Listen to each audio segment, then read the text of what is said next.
The relationship, to any outside observer, was perfect. It was a well-tended garden, neat and predictable and bathed in the gentle, consistent light of a Sunday afternoon. Ethan was the gardener. He was meticulous, thoughtful, and unfailingly reliable. When Clara caught a winter cold that left her huddled under a mountain of blankets, he had appeared at her door not with a generic bouquet of flowers, but with a steaming thermos of the homemade chicken noodle soup he knew she loved, the kind his mother used to make. He remembered that she preferred ginger ale to Sprite when her stomach was upset, a detail she'd mentioned offhandedly months ago. He was woven into the fabric of her life so seamlessly that she sometimes forgot where she ended and he began. Their weekends had a comfortable, lulling rhythm. Saturday morning farmers markets, lazy afternoons in the park with a shared book, evenings spent trying new recipes they'd found online. His family had absorbed her into their fold with an effortless warmth.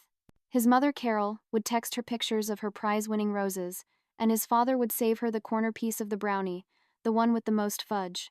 His younger sister, Olivia, had quickly elevated Clara from my brother's girlfriend to the de facto older sister she'd always wanted, consulting her on everything from college applications to dating advice. It was, by all accounts, a beautiful life they were building. The foundation was solid, the walls were sturdy, and the roof was leak-proof. But Clara, standing inside this perfectly constructed house, had begun to feel a draft. The feeling started as a whisper, a faint unease that crept in during the quiet moments. It usually happened at night, after Ethan had gone home, when the only light in her apartment came from the ghostly blue glow of her phone. She would scroll through Instagram, a digital voyeur peering into the curated dramas of other people's lives.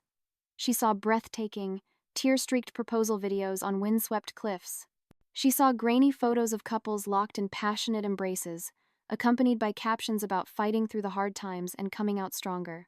She saw stories of grand romantic gestures, surprise trips to Paris, handwritten songs, epic arguments that ended in declarations of unshakable love. Her life with Ethan had no such peaks and valleys. It was a serene, level plain. He was steady, he was kind, he was good, but where was the fire? Where was the gut-wrenching, can't-live-without-you passion that the world seemed to insist was the true measure of love? A toxic thought, like a weed, began to sprout in the fertile soil of her insecurity. Ethan has it too easy. He never had to fight for her, because she never gave him a reason to. He had won her over with quiet consistency, not with a grand battle. And as she stared at the filtered, dramatic lives on her screen, she started to wonder if a love that isn't fought for is a love that can be easily lost. How do you know he'd save you from a burning building if you've never even seen a fire? She'd asked her best friend, Maya, over coffee one afternoon. Maya had frowned, stirring her latte. I don't know, Clara. Maybe you know because he's the one who makes sure the smoke detector has fresh batteries? Isn't that a kind of love, too? But Clara didn't want the quiet love of smoke detector maintenance. She wanted the all-consuming blaze. She wanted proof. The decision solidified on a Sunday evening. They had spent a perfectly pleasant weekend together. Nothing remarkable, but nothing wrong either. He had kissed her goodbye at her door, a familiar, comfortable peck on the lips, and told her he'd call her in the morning. As she closed the door, the silence of her apartment felt less like peace and more like an absence. She convinced herself that this comfortable quiet was a dangerous thing, a precursor to an inevitable fading. She had to disrupt it. She had to create a storm just to see if he would be her anchor. She stood before her bedroom mirror, practicing the look. A face etched with a sad, resolute grief. Her lower lip trembled on command. She rehearsed the words, letting them fall from her lips into the empty room until they sounded convincingly tragic. This wasn't a lie, she rationalized, her reflections staring back with unnerving seriousness. It was an experiment, a stress test to gauge the integrity of their bond. Her heart hammered with a strange mix of terror and exhilaration as she picked up her phone. Her thumb hovered over Ethan's contact photo, a smiling, sun-kissed picture of him from their trip to the lake last summer. "Can you come over?" she typed. "We need to talk." The three little dots that appeared almost instantly felt like the fuse being lit on a bomb of her own creation. The knock on the door came 20 minutes later. Clara took a deep, shuddering breath, a genuine tremor of nerves that added an unplanned layer of authenticity to her performance. When she opened the door, Ethan was standing there, a small, quizzical smile on his face, completely oblivious to the emotional ambush that awaited him. "Hey," Everything okay? He asked, leaning in for his customary kiss. Clara turned her head at the last second. His lips, meant for hers, landed awkwardly on her cheek. It was the first move in her carefully choreographed play, and it worked perfectly. Confusion flickered across his face, replacing the easy smile. Good, she thought, a cold knot of satisfaction tightening in her stomach. He senses it. The stage is set. She led him to the sofa, the same one where they had cuddled through countless movies, and sat at the opposite end, creating a chasm of floral printed fabric between them. Ethan, she began, her voice a practiced, somber murmur. I've been doing a lot of thinking about us. He watched her, his expression now wary, his hands resting on his knees. Okay, and I don't think this is working anymore. She let the words hang in the air, heavy and final. She locked her gaze on his, waiting for the script in her head to play out. This was the moment for the shock, the denial, the flood of questions. What did I do wrong? Tell me what's happening, Clara. We can fix this, whatever it is. I love you. But that is not what happened. Ethan just looked at her. The initial surprise on his face didn't morph into panic or despair. Instead, it slowly settled into something else, something she couldn't quite read. A quiet, heavy resignation. The silence stretched, thick and suffocating. He didn't speak. He didn't move. He simply processed her words with a stillness that was more terrifying than any outburst. Finally, after a small eternity, he spoke. Okay, just that. One word, delivered with the same calm finality as if she had just told him the restaurant they'd planned to go to was closed. Clara stared at him, her own carefully constructed composure beginning to crack. This wasn't right. This was a deviation from the script. Where was the fight, the passion, the desperate plea? That's it? She finally asked, unable to hide the incredulous tremor in her voice. Just, okay? Ethan blinked, as if genuinely confused by her reaction. Well, if that's how you feel, he said, his voice level, I'm not going to try to change your mind. I respect your decision. Respect my decision? The thought screamed in her head. Who asked for respect? I wanted a war. I wanted you to fight for me. A hot flush of anger and humiliation crept up her neck. This was a disaster.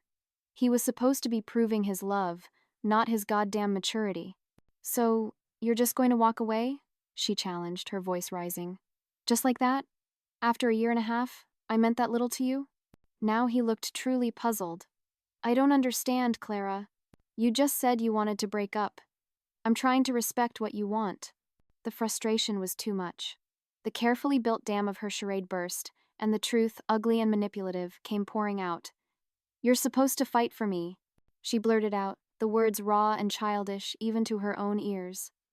You're supposed to care enough to at least ask why. His expression shifted then, the pieces clicking into place. A flicker of hurt, then a wave of dawning, bitter realization washed over his features. He saw it. He saw the strings. Wait, he said slowly, his voice laced with a new, cold disappointment. Was this some kind of test? She couldn't admit it, not outright. To do so would be to confess to the sheer, calculated cruelty of it. No, she sputtered, scrambling for a foothold. I thought if you really loved me, you'd at least want to know what went wrong instead of just accepting it without a word. Ethan stood up, running a hand through his hair in a gesture of weary disbelief. Clara, that's not how relationships work. That's not how people work. You can't just detonate a bomb and then get angry at me for not trying to piece the shrapnel back together. He looked at her, and for the first time she saw not just disappointment, but a profound distance opening up between them. I think I should go. Panic, cold and real, seized her. This wasn't a game anymore. This was happening. So that's it? You're just leaving? He paused at the door, his back to her. You broke up with me, Clara. I'm respecting that. You're a cold-hearted jerk, she shouted. A last, desperate attempt to provoke any emotional reaction, even anger. You never really loved me at all. He turned, and there was no anger in his eyes, only a deep, settled sadness. I'm not going to play these games, Clara. I loved you enough not to. When you're ready to have an honest conversation, you know where to find me. And then he opened the door and left.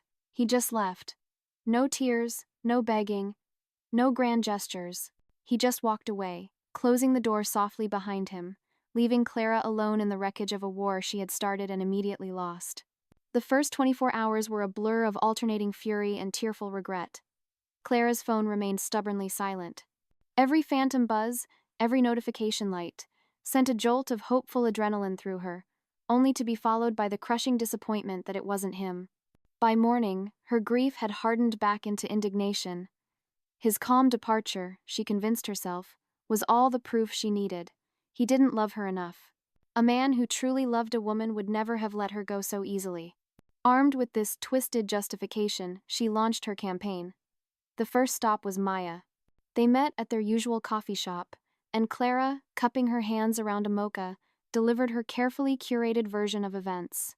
He just didn't care enough to even ask why, she said, her voice catching with practiced sorrow. Can you believe that, Maya? I pour my heart out, tell him I'm ending things, and he just says okay and leaves. No questions, no emotion. Nothing. Maya frowned, her brow furrowed in thought. Wait. So, you wanted to break up with him, but you're upset that he accepted it? Clara rolled her eyes with a sigh of exaggerated exasperation. It's not about that. It's about the principle. The lack of fight. It shows where his heart really was, you know? Maya didn't look entirely convinced, but she patted Clara's hand in a gesture of solidarity.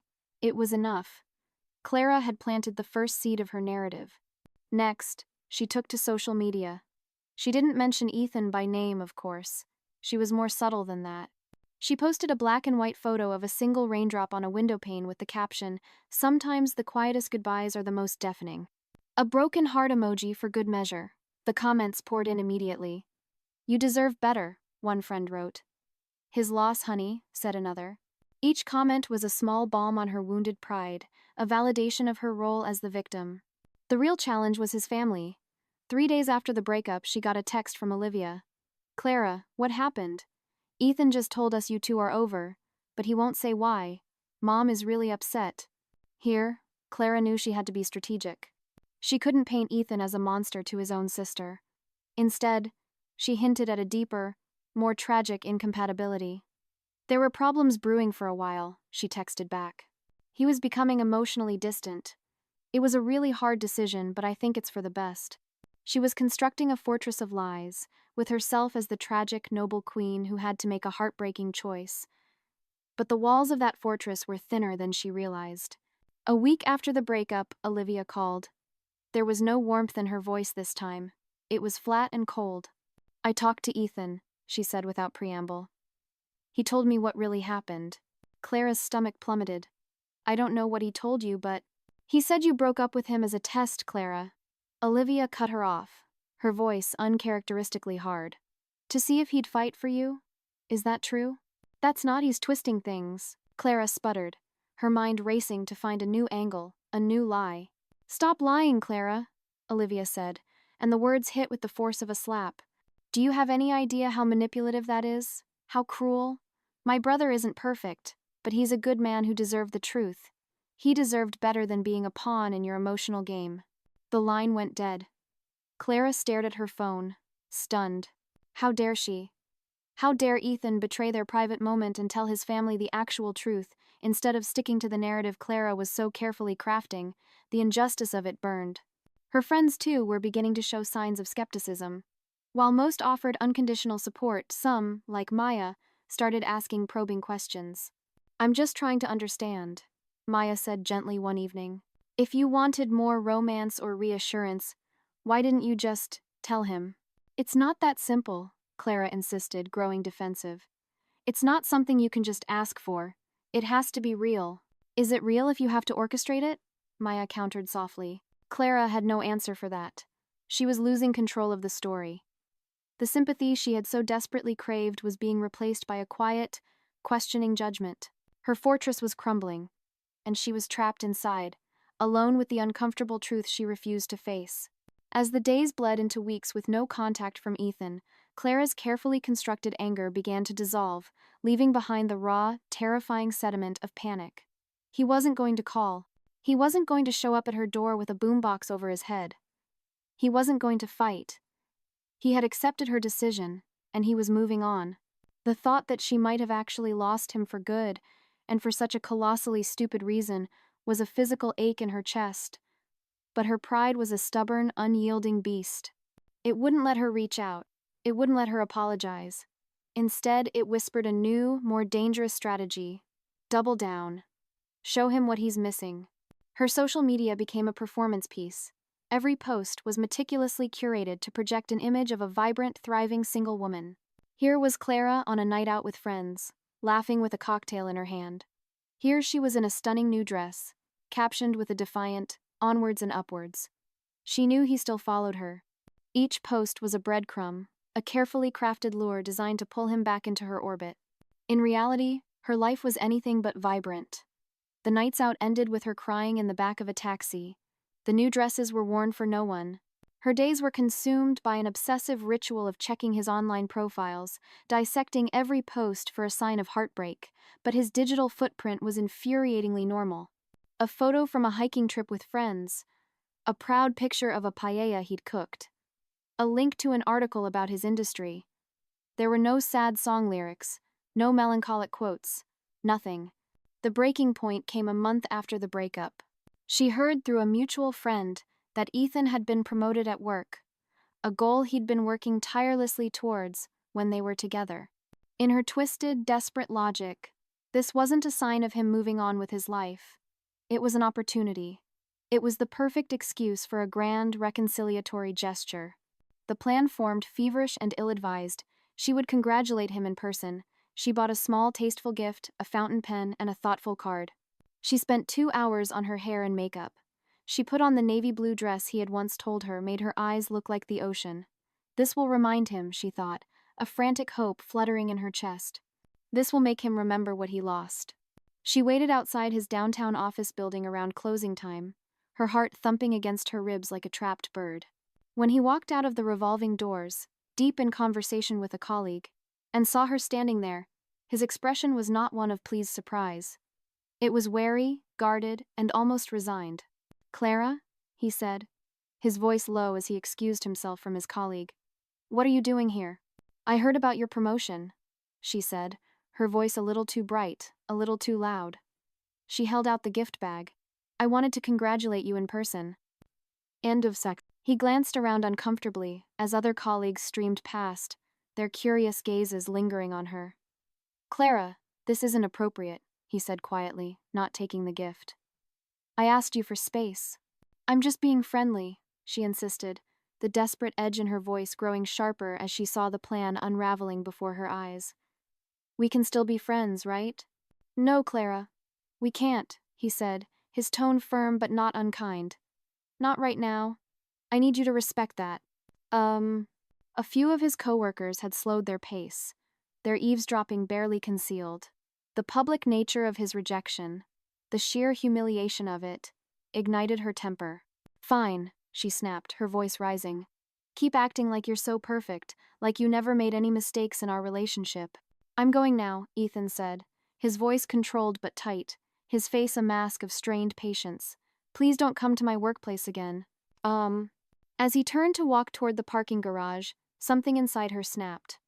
The last thread of her composure broke. She followed him, her voice escalating into a shout that echoed in the concrete canyon of the city street. "You think you're too good for me now with your fancy promotion? You wouldn't even have applied for it if I hadn't encouraged you." He turned back, and for the first time, she saw real, unadulterated anger in his eyes. "Stop. Now." A small crowd had gathered. A woman standing near Ethan, one of his colleagues, took a step forward. "Ethan?" she asked, her voice clear and concerned. "Should I call security?" The word security hit Clara like a physical blow. She had become that person, the crazy ex-girlfriend making a scene in public. The gift bag slipped from her numb fingers and fell to the pavement with a soft thud. Mortification washed over her, hot and suffocating. She turned and fled, her vision blurred by tears, the curious and pitying stares of the onlookers burning into her back. Later that night, as she lay in her dark apartment, her phone lit up. It was a text from Ethan. "Don't contact me again. If you do, I will have to take more formal steps to enforce that boundary." He was threatening her. A restraining order. Him, the man who, just a few short months ago, had said he loved her. The finality of it was absolute. This wasn't a battle she could win. The war was over, and she had been utterly, devastatingly defeated by her own hand. 6 months after the breakup, the invitations had mostly dried up. Friends grew distant, their replies to her texts becoming slower, more sporadic. Clara existed in a social limbo, a self-imposed exile born of shame and a stubborn refusal to fully accept her role in the fallout. When an invitation to a mutual friend's housewarming party arrived, she hesitated. The thought of facing a room full of people who might know, who might whisper, was daunting, but the loneliness was more daunting still.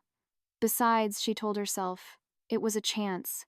A chance to be seen, to show everyone to show him, if he was there, that she was fine, more than fine. She arrived fashionably late, making an entrance she hoped was more confident than she felt. The apartment was buzzing with music and conversation. Taylor, the host, greeted her with a warm hug that felt slightly strained and pointed her toward the drinks. As Clara poured herself a generous glass of wine, she scanned the crowded room. And then she saw him. Ethan was standing by the large picture window overlooking the city lights. He was laughing, a genuine, deep laugh that she recognized with a painful pang of nostalgia. He was not alone. Standing with him was a woman Clara didn't recognize. She was pretty, but in an effortless, unstudied way. She wore her hair in a loose braid, a few stray strands framing a face lit up by a smile that reached her eyes. "Who's that?" Clara asked Taylor, trying to make her voice sound casual, like a passing curiosity. "Oh, that's Sophia," Taylor said, her eyes following Clara's gaze. "That's Ethan's girlfriend. They've been dating for a couple of months now. She's really cool, you'll like her." The room seemed to tilt. Girlfriend. The word echoed in the sudden, roaring silence of her mind. He had a girlfriend. Already. She downed her wine in 3 large gulps and immediately reached for the bottle again. For the rest of the evening, Clara became a ghost, haunting the periphery of the party, her eyes fixed on the couple by the window. She watched the easy intimacy between them, the way his hand rested on the small of Sophia's back, the way she leaned into him when she laughed, the way he listened, truly listened, when she spoke. There was no drama, no tension, none of the undercurrents of testing and guessing that had defined her relationship with him. They looked healthy, they looked happy. They're good together, aren't they? Clara jumped, startled. She turned to find Olivia, Ethan's sister, standing beside her, a knowing, sad look in her eyes. "I guess," Clara said, her voice tight. "He's happy," Olivia stated, not as an accusation but as a simple fact.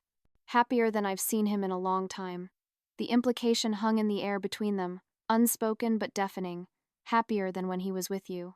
"Good for him," Clara managed, the words tasting like ash. Olivia took a sip of her drink. "You know," she said, her voice low, "the whole story came out. About why you two really broke up." Clara's stomach dropped. "What do you mean?" "Your test," Olivia said bluntly. "How you broke up with him just to see if he'd fight for you. I might have mentioned it to Taylor a few months ago, and you know how news travels in this group." A wave of horror washed over Clara as she replayed the evening in her mind. The polite but cool greetings, the conversations that ended abruptly when she approached, the strange, pitying looks she'd been getting all night. They all knew. They knew she was the toxic ex, the girl who played mind games. "That's not exactly how it happened," she started, the lie weak and reflexive on her tongue. "Save it, Clara," Olivia said, her voice gentle but firm. "I'm not trying to be cruel. I'm just telling you so you understand. So you can stop wondering why some doors are permanently closed to you now." She walked away, leaving Clara standing alone, clutching her wine glass like a life raft. Across the room, Ethan and Sophia were saying their goodbyes. He hadn't spoken a single word to her all night. He hadn't even seemed to register her presence. As they passed near her on their way to the door, Sophia offered her a polite, unknowing smile. She had no idea who Clara was. Then, for a brief, searing moment, Ethan's eyes met hers. There was no anger there, no resentment, not even discomfort. There was just nothing, a complete, placid indifference. In his eyes, she was no longer a ghost from his past. She had become a stranger. The party marked the beginning of a new, more profound isolation. The social exile Olivia had warned her about became a tangible reality. The invitations stopped completely. Maya was always busy. Other friends she tried to reconnect with offered vague promises to get together soon that never materialized. The story of her test, her manipulation, had spread like a quiet contagion, cementing her reputation. The rot wasn't just social, it bled into her professional life. Her manager called her in for a performance review. "Clara, there's a concerning pattern here," she'd said, sliding a file across the desk. It detailed small instances of her taking credit for a colleague's idea, of fudging numbers on a report to make her team look better, a habit of deception she hadn't even fully realized she possessed until it was laid out before her in black and white. "This needs to stop," her manager had concluded, her tone leaving no room for argument. A year after the breakup, the city felt smaller, the loneliness larger. She ran into Maya at a bookstore, the first time she'd seen her in months. "Maya, hi," Clara said, a genuine, desperate hope for reconnection in her voice. Maya's smile was polite but distant. "Clara, how are you?" "I'm good. You?" "Busy," Maya said, clutching a stack of books to her chest like a shield. "Look, I should really get going." "Wait," Clara said, the word slipping out before she could stop it. The old obsession, a dull, chronic ache, flared up. Have you heard anything about Ethan?" Maya sighed, a long, weary exhalation that spoke of a patience worn thin. "Clara, you need to move on. He has." "I know," Clara said, unable to keep the bitterness from her voice. "With Sophia." Maya looked at her, and her expression softened with a flicker of pity. She clearly decided that a clean, sharp break was the kindest thing. "They're engaged, Clara. He proposed last weekend on a trip to the coast." The news didn't come like a shock. It came like a confirmation, a final, definitive statement on everything she had lost. Engaged, after less than 2 years. They had been together for a year and a half, and the word marriage had never been more than a distant, theoretical concept. As she watched Maya walk away, the full, crushing weight of her choices settled upon her. It wasn't just Ethan. It was friends, respect, trust, her own integrity all sacrificed on the altar of her pride. For the first time, sitting alone on a bench outside the bookstore, she had to face the unvarnished truth. She had to look at the ugly, selfish core of what she had done. Her test wasn't a harmless way to gauge his feelings. It was a manipulative power play, a destructive act designed to soothe her own insecurities by inflicting pain on someone who had only ever shown her kindness. It was an act that revealed everything about her character, and nothing about his. But even then, as the self-awareness finally broke through the surface, a qualifier followed, a toxic little addendum. "If only he had understood what I really meant, if only he hadn't overreacted, if only he had given me a second chance." She still couldn't fully own it. She couldn't accept that the consequences, the lonely apartment, the stalled career, the friends who now looked through her were entirely of her own making. And that is why, a year later, she remains alone, watching life from the periphery. Ethan is building a future with Sophia, a future founded on the honesty she had scorned. Her former friends are in healthy relationships, their laughter a constant reminder of the community she forfeited. Her career is stagnant, shadowed by a reputation for untrustworthiness. It was all because she broke up with him just to see if he would fight for her. He didn't even ask why. He just walked away. And as she sits in the quiet of her empty life, she can't help but think that it turned out to be the smartest thing he could have ever done. For him. Never for her.